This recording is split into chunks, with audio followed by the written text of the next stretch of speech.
Good morning. It is 3:30 a.m. and we are headed to the airport to fly to Luxor. 3 a.m. was rough, but luckily we had a big breakfast buffet to fuel us right before the flight. How are you feeling this morning, Chloe, at the ripe hour of 4 a.m.? I feel alive for the first time in my life. Oh, Taylor. wow, the first Let time me in tell your you. life. Yes, I am thrilled to be here. Fabulous. This is Marco, and this is Harrison, and we are thriving on this fine morning. At the lovely Cairo airport, about to adventure on. We got there quite early since we're such a big group, so we had to wait a bit, but they had a little croissant stand, so that was nice. Then we boarded and took off. About to take off on our adventure to Luxor. Woo! The flight was super quick, and before we knew it, we had landed in Luxor.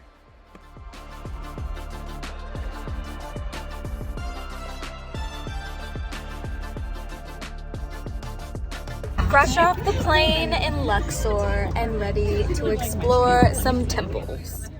Luxor is very beautiful. It's very green, which I didn't expect, and there's so many flowers, which I loved. Our first stop on our Luxor journey is the Karnak temples, home to the famous Avenue of the Sphinxes. Since it was very hot, since we went in the dead of summer, it was really nice that Heba would explain a lot of the history and a lot of the significance of different sites on the little display that was in the Welcome Center before we dove in and walked around the actual site itself. That way we had kind of a background of history and knowledge and things to keep an eye out for as we followed her around. And then she'd go into more detail about certain sites, but we really were free to kind of wander on our own or choose to stick with the tour group.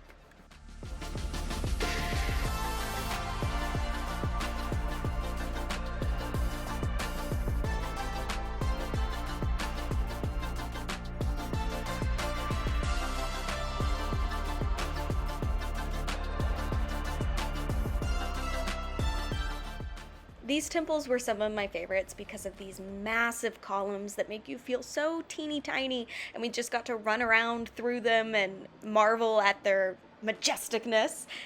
Also, there was a lot of restoration happening at the same time, and that was really cool to see as well how they preserve these incredible sites.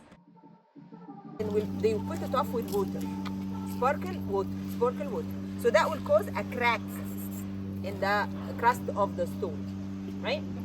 Then they will come and put some wooden wedges made out of cedar wood. They make it narrow from the bottom here and wider from the top outside. And then they soak it with water and let it dry. Soak it with water, let it dry. So when the wood expands, it will extend the crack of the stone.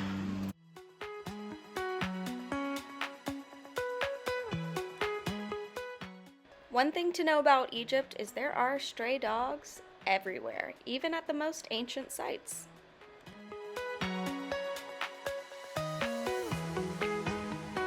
Apparently, if you walk around this beetle 5 or 10 times, your wish will come true. So we're gonna go for it. You know, not now. Here we are walking for our wishes. I want Lap 2. that too, to have a marriage. All for this guy right here. This sacred beetle.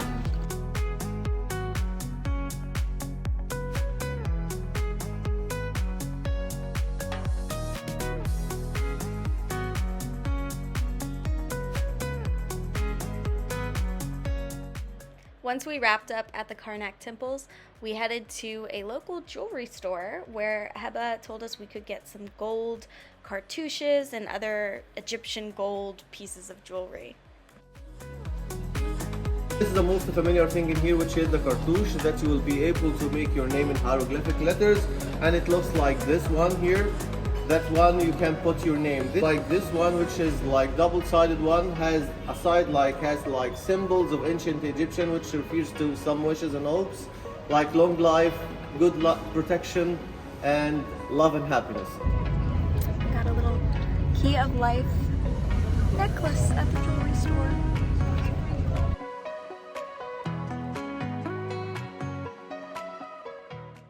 We went straight from the airport to the Karnak temple, so our next step on our itinerary was to check into our hotel. We went through security and then were greeted by yet some more delicious hibiscus tea. This is our hotel room in Luxor, stop number 2. It is so beautiful. Starting off, we have very nice spacious closets, plenty of room. We have a great full-length mirror to try on all our outfits for the day. The bathroom is really nice. Granite countertops, everything is super clean. Hair dryers included. Even says hygiene, which we love. And this massive shower. I don't know if you can tell how big it is from here, but it is huge. Then coming into the bedroom, we have a little spot for our suitcase, a desk and vanity, TV, beds that are separate this time, a little lounging area, not sure what's in here. Oh, mini fridge and some cupboards. Okay. And then if we come over here, this is my favorite part. We have, I don't know how to get into it, our own porch with a view of the Nile. I mean, how much better does it get? Like, it doesn't get any better than this. This is amazing. We will be spending a lot of time out here with the view of the Nile and the mountains. I mean, come on. Got some hotel burgers. How's the pizza club? 10 out of 10. Amazing. This is the pool area and little courtyard area of our hotel stop in Luxor.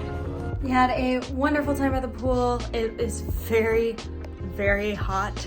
The sun is very intense. The UV index is like 12 today, so we hung out in the pool, mostly in the shade. But yeah, the courtyard was great. It's very peaceful. They delivered drinks to the pool, so I'm back inside from the pool because we have about 2 hours before we go to dinner, so I'm just chilling and hanging out. And I decided to try my Fun Day popcorn, and it is salt flavored. These are really, really, really salty. Some people got like the sweet chili flavors and the kebab flavors and some of the more like flavors that like you can find only in Egypt, especially the kebab one.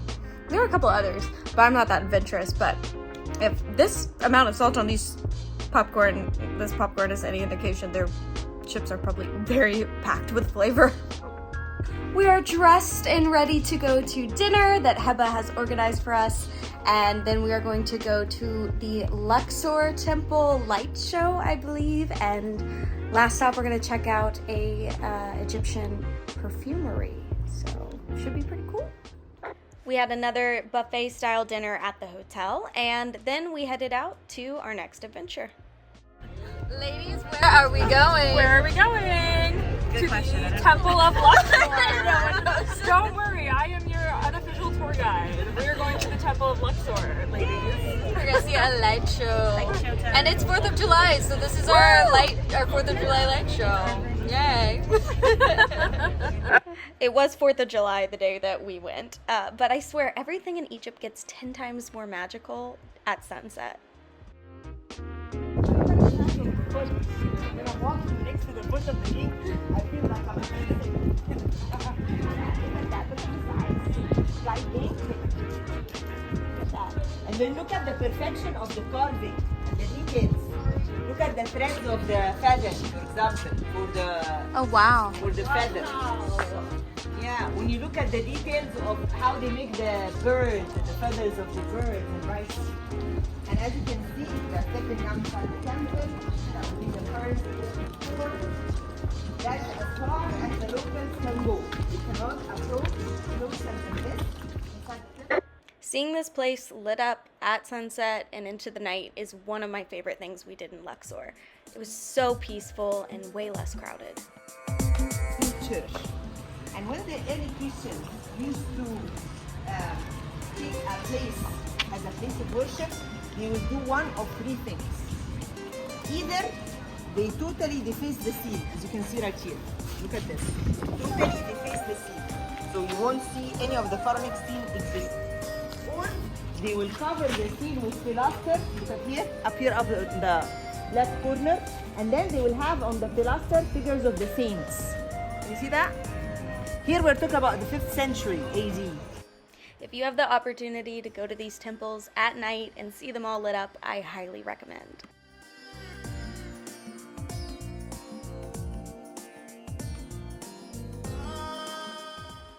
Once our time at the temples came to a close, we immediately headed home, had some dinner, and then went to bed because we had to wake up at 4:15 in the morning for a special surprise.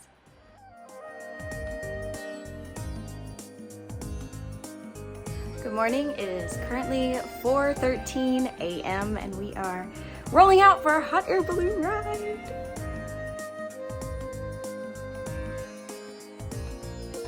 This is the ferry.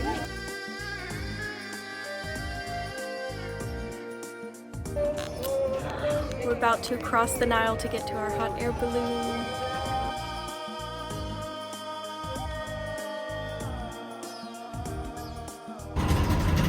We're moving on the Nile, cruising on the Nile. Here we go. The ride across the Nile to get to our hot air balloon spot was super peaceful. There weren't many boats or feluccas out at the time, but it was really great. We got to kind of experience the Nile all to ourselves, and they gave us cookies and tea and all kinds of stuff as snacks. And then we got to our balloon area and got to watch them blow up all of these magnificent, beautiful hot air balloons before we hopped inside and flew away.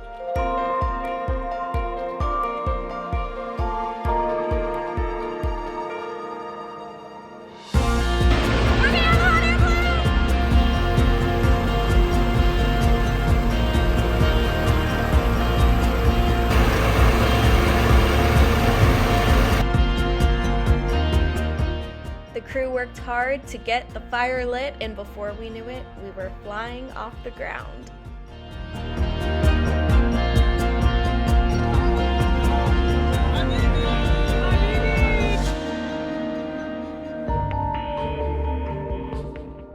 What's so crazy is we barely felt the movement of the hot air balloon as we were going up. You really couldn't tell unless you were looking down and seeing everything get smaller underneath you. But it was really amazing to be up in the sky with all of these other beautiful hot air balloons and seeing the sunrise over Luxor and the contrast between the very lush green area and the brown mountains. 4,000 feet up.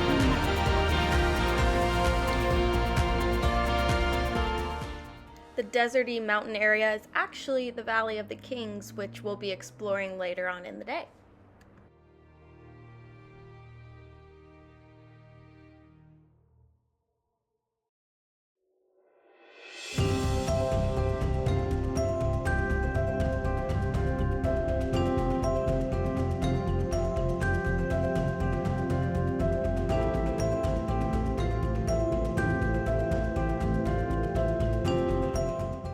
And of course, nothing compares to a beautiful Egyptian sunrise.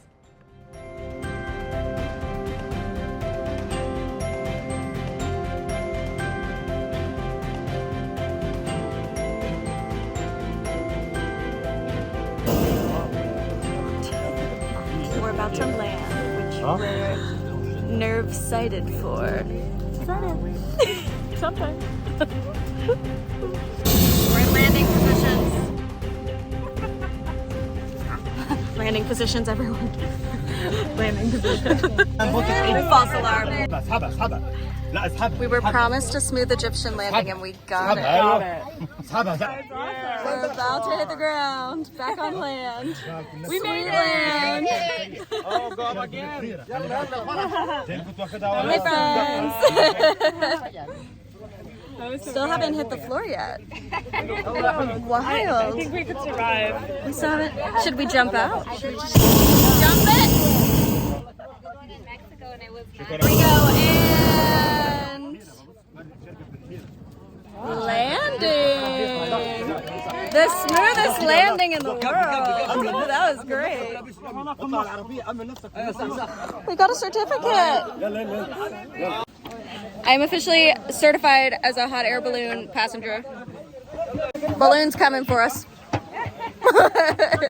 Our hot air balloon landed before our group, so we get coffee. Woohoo. And we got our certificate signed in Arabic by Ali, who's over there, and he is also a Swiftie. He loves Taylor Swift, just like us. After our hot air balloon ride, they gave us a box lunch, which is actually a lovely tote bag and a full spread of everything you can imagine. Fabulous. Just a herd. A herd of sheep. Some street sheep. Well, I guess we are in farmland. Then we were off to the Valley of the Kings to explore some of the ancient tombs that are accessible and have been restored. We followed Heba through this market, and then she explained some of the history behind the tombs and kind of mapped out which ones we should start with and any of the extra ones we should visit. And it was great. We did this inside in the AC before we got out to explore. And that's a little mini diorama. Our golf cart to... Where are we going first? Hatchetsu? I drive? Yeah, we're in the Valley of the Kings. Just... Oh, Leslie's driving. Watch out. Not Leslie driving. The golf carts taking us to the site of the tombs was a game changer in this heat. Once we got there, we huddled under a little awning thing, and Heba went through some pictures and shared some of the history of each of the tombs and told us what exactly to look out for inside of them. We were then left to explore them on our own.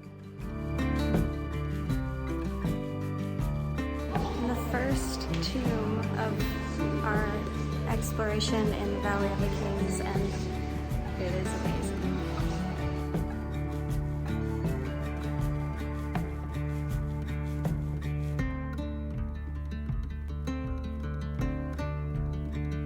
Going into the tomb of Ramesses VI.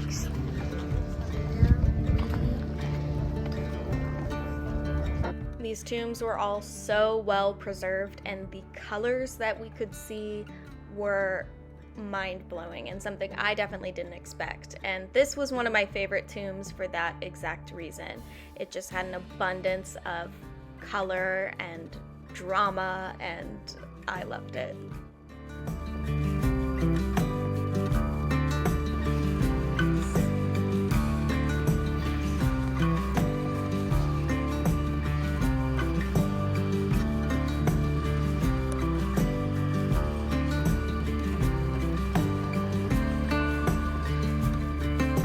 Next stop was the tomb of King Tut.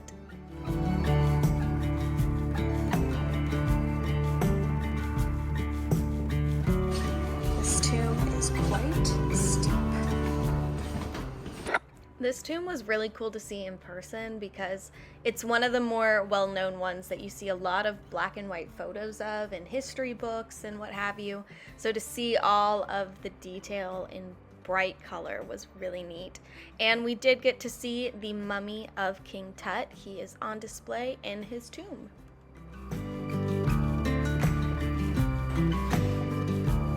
Now going into the tomb of King Ramesses III.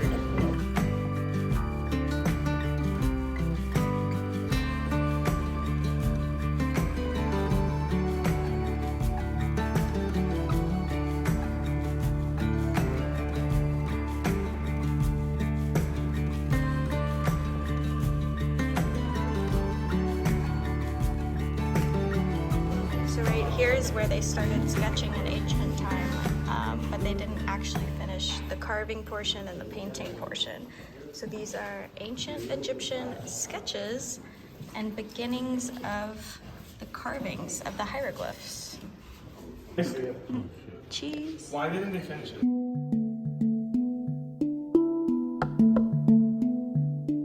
9:30 a.m. We're done with our temples, and we have ice cream and Coca-Cola as our treat. At 9 in the morning. 9 a.m. Who are we? And Valley of the Kings This is Valley of the Kings. Valley of the Kings. Check. Checked off. We're getting our royal chariot out of the Valley of the Kings and on to Hatshepsut's temple or tomb or yes area. Hatshepsut's area. Welcome to Egypt, Habibi.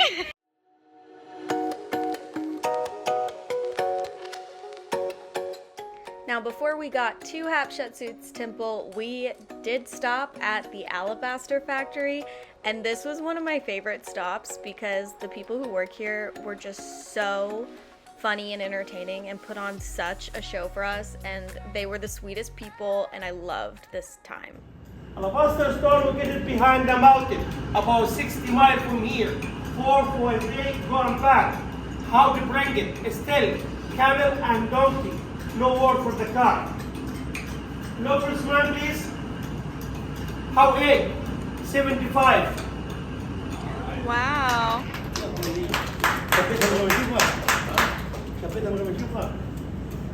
He learned from his father. We are here generation by generation, not by school. Before he make anything, he looked at the rock and decide what will be. Make vase, static, dish, omelet. Sometimes he still on pieces or cut it like the side. Please, you can hold it. Be careful. Don't break it. Okay. If you break it, you buy it. No, she break it, she marries somebody here. Cup of tea solid. Then you put the ground, make it right inside.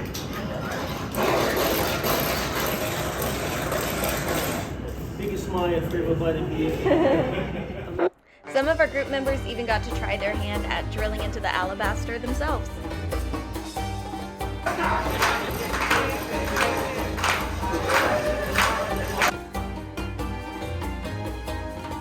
Polished by wax. These alabaster by hand. How heavy at the beginning? Heavy. Now? Break this one.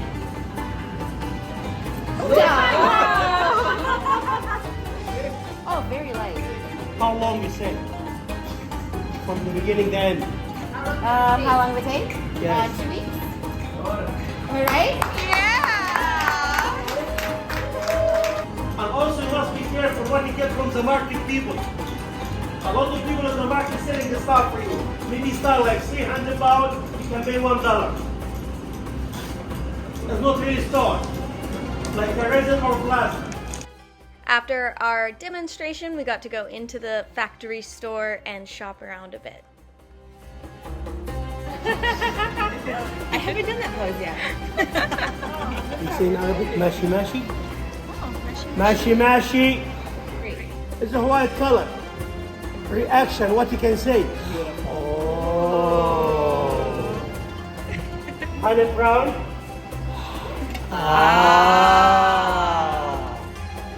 We're going to be green. Alabaster. What you hear? The ocean. Everybody hear the ocean. Listen again. By me, by me. I ended up buying 2 alabaster elephants, one for me and one for my mom, and of course we got more complimentary delicious hibiscus tea. We're headed to the Temple of Hatshepsut. Golf cart number 2 of the day. 3 of the day. 3? Oh, 3. Third ride, second golf cart. All for Hatshepsut. Absolutely.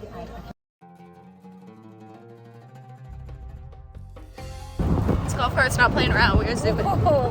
Zooming down the streets. The streets of Luxor.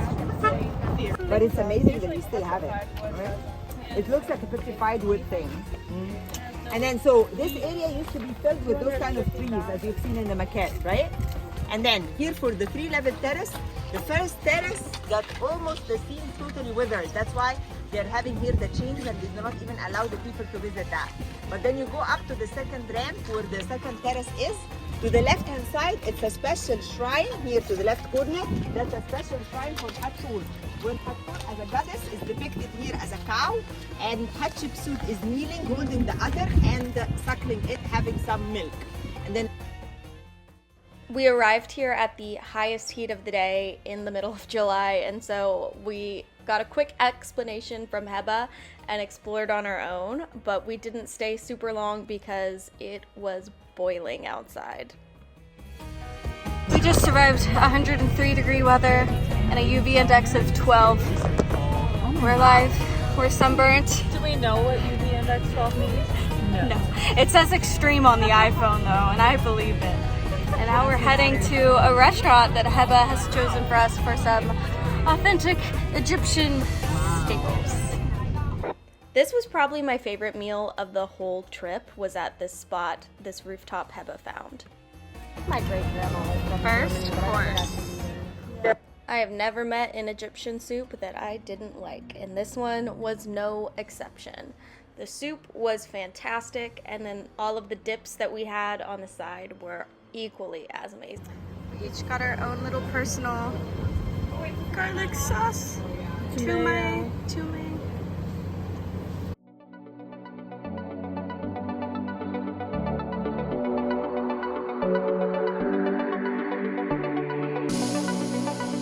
This bathroom at the restaurant comes equipped with a Disney Princess trash can.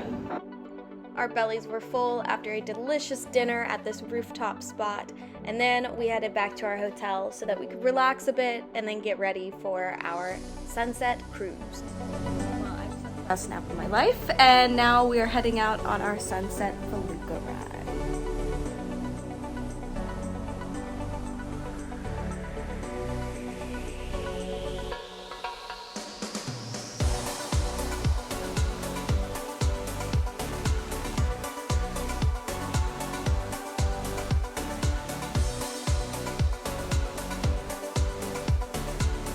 We made it on board our felucca, and we're about to take off.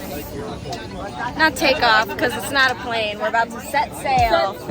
Set sail. The open Nile. We're doing great. Thank you. Gosh, snacks.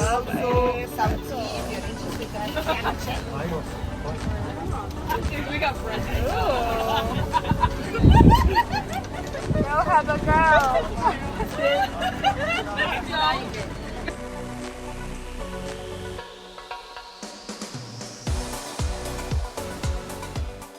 We spent the rest of the evening snacking, relaxing, and hanging out and looking at the beautiful sights of the Nile River.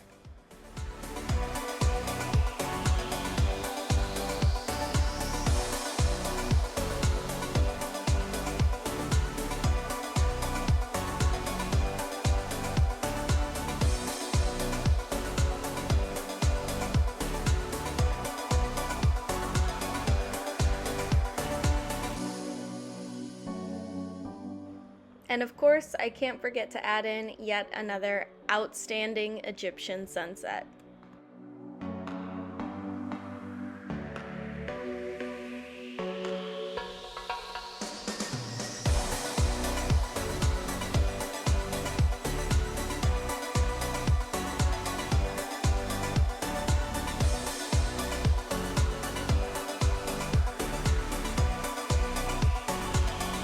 Boat ride was a success, and now we are going to eat some falafel.